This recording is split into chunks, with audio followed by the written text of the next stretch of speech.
दोस्तों, मेरा नाम रितिका है। उम्र 20 साल। लोग कहते हैं मैं देखने में थोड़ी शर्मीली टाइप की हूँ। लंबे बाल, सादा सा चेहरा, लेकिन मेरी मुस्कान में कुछ अलग सा जादू है। शायद वही जादू था जिसने मेरी जिंदगी को एक ऐसे मोड़ पर ला खड़ा किया जिसके लिए मैं कभी तैयार नहीं थी। मैं दिल्ली की एक अच्छी यूनिवर्सिटी से बीए फर्स्ट ईयर कर रही हूँ और हॉस्टल में रहती हूँ। मेरी रूममेट है अंजलि।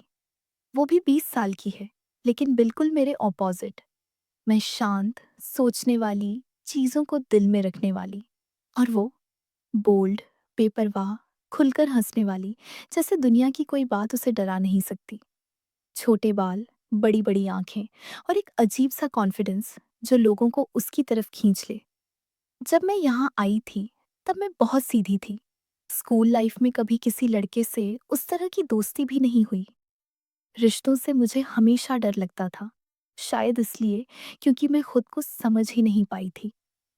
हॉस्टल में आने के बाद अंजलि मेरी पहली दोस्त बनी, क्योंकि वो मेरी क्लासमेट भी थी और रूममेट भी।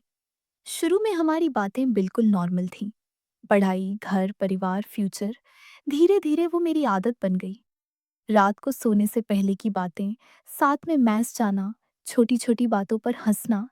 पता ही नहीं चला कब हमारी दोस्ती गहरी हो गई। हम एक दूसरे से सब कुछ शेयर करते थे।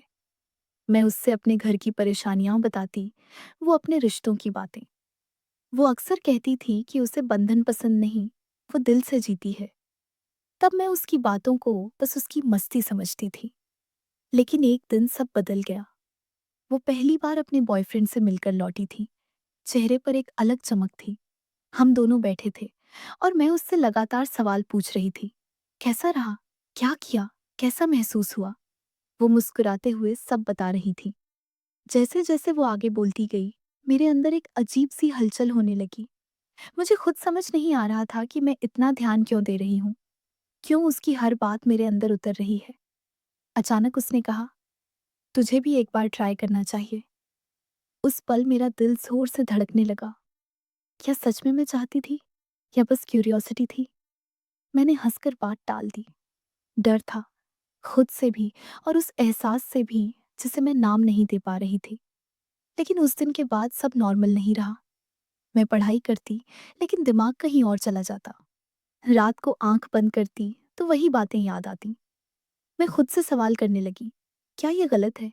क्या मैं बदल रही हूँ, या मैं हमेशा से ऐसी थी और अब समझ रही हूँ?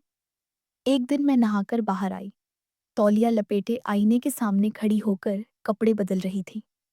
हम दोनों इतने करीब थे कि एक दूसरे के सामने कपड़े बदलना अजीब नहीं लगता था। लेकिन उस दिन कुछ अलग था। मैंने आईने में उसकी नज़र देखी। वो मुझे ऐसे देख रही थी जैसे कुछ कहना चाहती हो, लेकिन कह नहीं पा रही हो। उसकी आंखों में क्यूरियोसिटी भी थी और एक हेसिटेशन भी। मुझे समझ आ गया था, और सच कहूं तो मुझे बुरा नहीं लगा। यही बात मुझे सबसे ज्यादा डराने लगी। मैंने खुद को समझाया, नॉर्मल है, तू ज्यादा सोच रही है। हम कॉलेज चले गए, लेकिन पूरे दिन वो नज़र मेरे दिमाग में घूमती रही। उस रात मैंने उससे पूछ ही लिया, सुबह तुम मुझे ऐसे क्यों देख रही थी? वो कुछ पल चुप रही, फिर हल्की सी मुस्कान के साथ बोली, तुमने नोटिस कर लिया था? उसकी आवाज में शर्म भी थी और डर भी। फिर उसने वो बात कही जिसने मुझे अंदर तक हिला दिया। उसने कहा कि उसका इंटरेस्ट सिर्फ लड़कों में नहीं है, लड़कियों में भी है, और वो मुझे पसंद करती है। मेरे कानों में जैसे आवाज गूंजने लगी। मेरे सामने मेरी सबसे अच्छी दोस्त खड़ी थी, डरती हुई कि कहीं मैं उसे छोड़ न दूं। उसने कहा, मैंने तुझे इसलिए नहीं बताया क्योंकि मुझे डर था तू मुझे अलग नजरों से देखेगी, मुझसे दूर हो जाएगी। इतना कहकर वो बेड पर जाकर लेट गई और रोने लगी। उसका वो रूप मैंने पहली बार देखा। बोल्ड अंजलि नहीं, बल्कि अनसिक्योर्ड अंजलि। उस पल मुझे एहसास हुआ, ये सिर्फ अट्रैक्शन नहीं था, ये उसके लिए एक सच्ची फीलिंग थी। मैं उसके पास गई और उसे गले लगा लिया। उसने मुझे कसकर पकड़ लिया, जैसे मैं ही उसकी आखिरी उम्मीद हूँ। उसका हक पहले से अलग था। उसमें डर भी था, चाहत भी, और खो देने का भय भी। मेरी सांसें तेज हो रही थीं। मैं उलझी हुई थी। क्या मैं उसे रोकूं, क्या मैं खुद को रोकूं या बस उस पल को जी लूं? उसने मेरी गर्दन पर हल्के से किस किया। मैं तैयार नहीं थी, लेकिन पूरी तरह पीछे भी नहीं हट पा रही थी। ये मेरा पहला अनुभव था और मैं खुद को पहचान नहीं पा रही थी। कुछ देर बाद वो अलग हुई और मैंने बस मुस्कुरा दिया। शायद मैं खुद भी नहीं जानती थी कि मैं रेडी हूं या नहीं।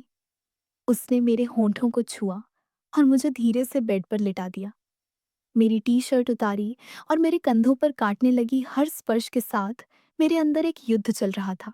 सही और गलत का, दोस्ती और चाहत का, डर और इच्छा का। और उस रात हमारे बीच वो सब हुआ जो शायद नहीं होना चाहिए था। दोस्तों, ये कन्फेशन यही खत्म नहीं होता।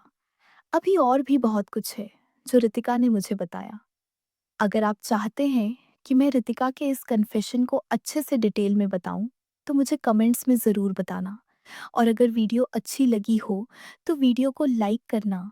बाकी कन्फेशन के लिए चैनल को सब्सक्राइब करना। मिलते हैं कल एक नए कन्फेशन के साथ।